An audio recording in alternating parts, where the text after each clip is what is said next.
जीवन का हर क्षण निर्णय का क्षण होता है। प्रत्येक पद पर दूसरे पद के विषय में कोई निर्णय करना ही पड़ता है और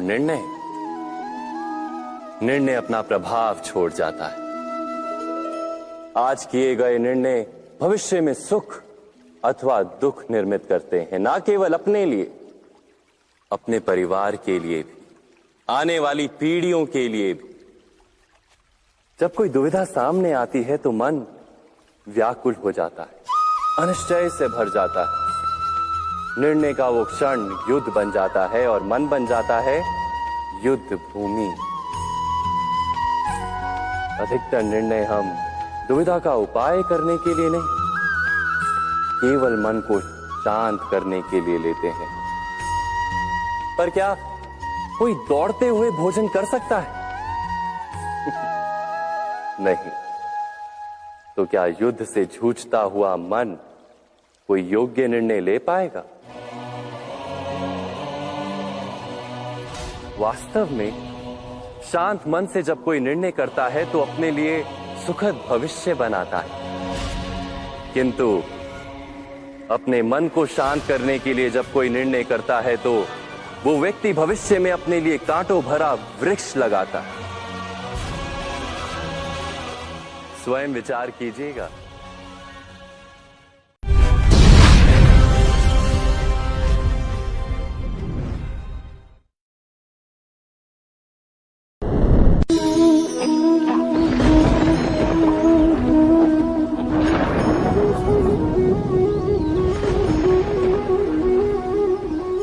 सपनों और पूर्वाभासों के आधार पर हम भविष्य के सुख दुख की कल्पना करते हैं। भविष्य के दुख का कारण दूर करने के लिए हम आज योजना बनाते हैं। किंतु कल के संकट को आज निर्मूल करने से हमें लाभ मिलता है या हानि पहुंचती है, ये प्रश्न हम कभी नहीं करते। सत्य तो ये है कि संकट और उसका निवारण साथ जन से, व्यक्ति के लिए भी और सृष्टि के लिए भी।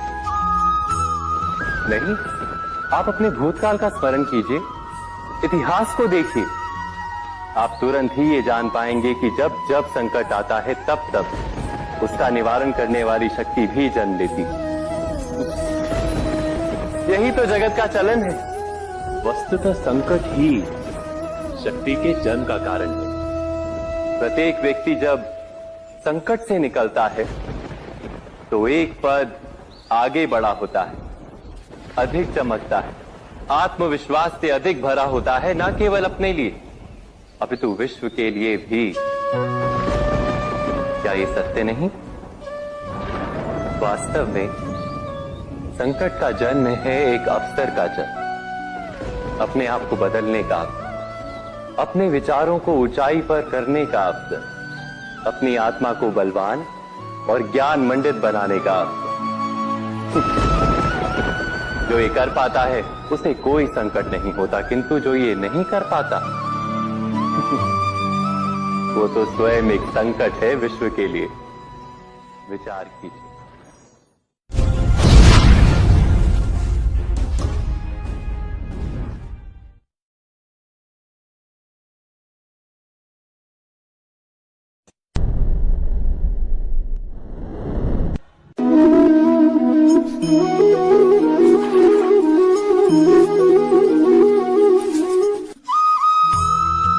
जीवन में आने वाले संघर्षों के लिए जब मनुष्य स्वयं को योग्य नहीं मानता, जब उसे अपने ही बल पर विश्वास नहीं रहता, तब वो सद्गुणों को त्याग कर दुर्गुणों को अपनाता है।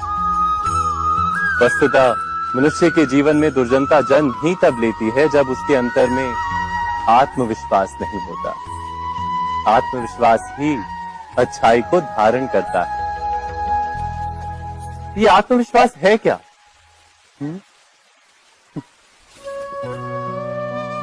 जब मनुष्य ये मानता है कि जीवन का संघर्ष उसे दुर्बल बनाता है, तो उसे अपने ऊपर विश्वास नहीं रहता। वो संघर्ष के पार जाने के बदले संघर्ष से छूटने के उपाय ढूंढने लगता है। किंतु जब वो ये समझता है कि ये संघर्ष उसे अधिक शक्तिशाली बनाते हैं, ठीक जैसे व्यायाम करने से देह की शक्ति बढ़ती, तो प्रत्येक संघर्ष के साथ उसका उत्साह बढ़ता है। अर्थात आत्मविश्वास और कुछ भी नहीं, मन की स्थिति, जीवन को देखने का दृष्टिकोण मात्र है। और जीवन का दृष्टिकोण तो मनुष्य के अपने वश में होता है। स्वयं विचार कीजिए।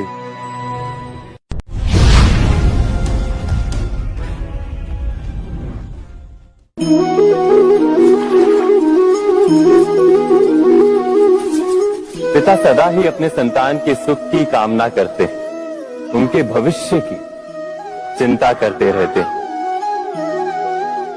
इसी कारणवश सदा ही अपने संतानों के भविष्य का मार्ग स्वयं निश्चित करने का प्रयत्न करते रहते हैं। जिस मार्ग पर पिता स्वयं चला है, जिस मार्ग के कंकर पत्थर को स्वयं देखा है, मार्ग की छाया, मार्ग की धूप को स्वयं जाना है, उसी मार्ग पर उसका पुत्र भी चले, यही इच्छा रहती है हर पिता की। निस्संदेह उत्तम भावना है ये, किंतु 3 प्रश्नों के ऊपर विचार करना हम भूल ही जाते हैं। कौन से प्रश्न? प्रथम प्रश्न, क्या समय के साथ प्रत्येक मार्ग बदल नहीं जाते? क्या समय सदा ही नई चुनौतियों को लेकर नहीं आता? तो फिर बीते हुए समय के अनुभव नई पीढ़ी को किस प्रकार लाभ दे सकते हैं? दूसरा प्रश्न, क्या प्रत्येक संतान अपने माता पिता की छवि होता है? हाँ, संतानों को संस्कार तो अवश्य माता पिता देते हैं, किंतु भीतर की क्षमता तो ईश्वर देते हैं।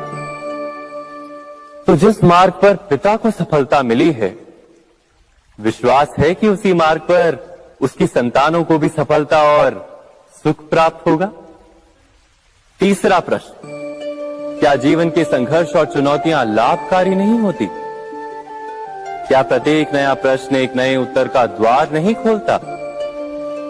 तो फिर संतानों को नए नए प्रश्नों, संघर्षों और चुनौतियों से दूर रखना, ये उनके लिए लाभ करना कहलाएगा या हानि पहुंचाना?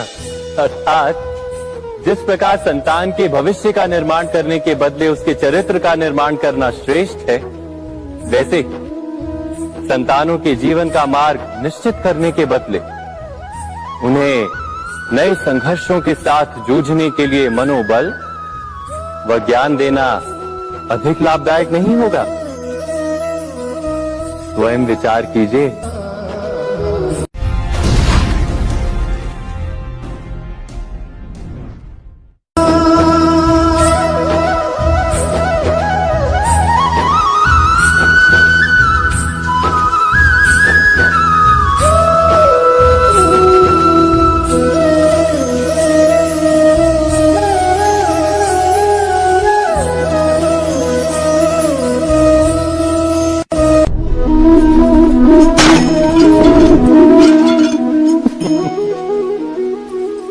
कभी कभी कोई घटना मनुष्य के जीवन की सारी योजनाओं को तोड़ देती और मनुष्य उस आघात को अपने जीवन का केंद्र मान लेता। पर क्या भविष्य मनुष्य की योजनाओं के आधार पर निर्मित होते हैं? नहीं। जिस प्रकार किसी ऊंचे पर्वत पर सर्वप्रथम चढ़ने वाला उस पर्वत की तलाई में बैठकर जो योजना बनाता है, क्या वही योजना उसे उस पर्वत की चोटी तक पहुंचाती है? नहीं। वास्तव में वो जैसे जैसे ऊपर चढ़ता है, वैसे वैसे उसे नई नई चुनौतियां, नई नई विडंबनाएं, नए नए अवरोध मिलते हैं। प्रत्येक पद पर वो अपने अगले पद का निर्णय करता है। प्रत्येक पद पर उसे अपनी योजनाओं को बदलना पड़ता है। कहीं पुरानी योजना उसे खाई में ना ढकेल दे। वो पर्वत को अपने योग्य नहीं बना पाता, केवल स्वयं को पर्वत के योग्य बना सकता है। क्या जीवन के साथ भी ऐसा ही नहीं? जब मनुष्य जीवन में किसी एक चुनौती को, एक अवरोध को अपने जीवन का केंद्र मान लेता है, अपने जीवन की गति को ही रोक देता है, तो वो अपने जीवन में सफल नहीं बन पाता और ना ही सुख और शांति प्राप्त कर पाता। अर्थात जीवन को अपने योग्य बनाने के बदले स्वयं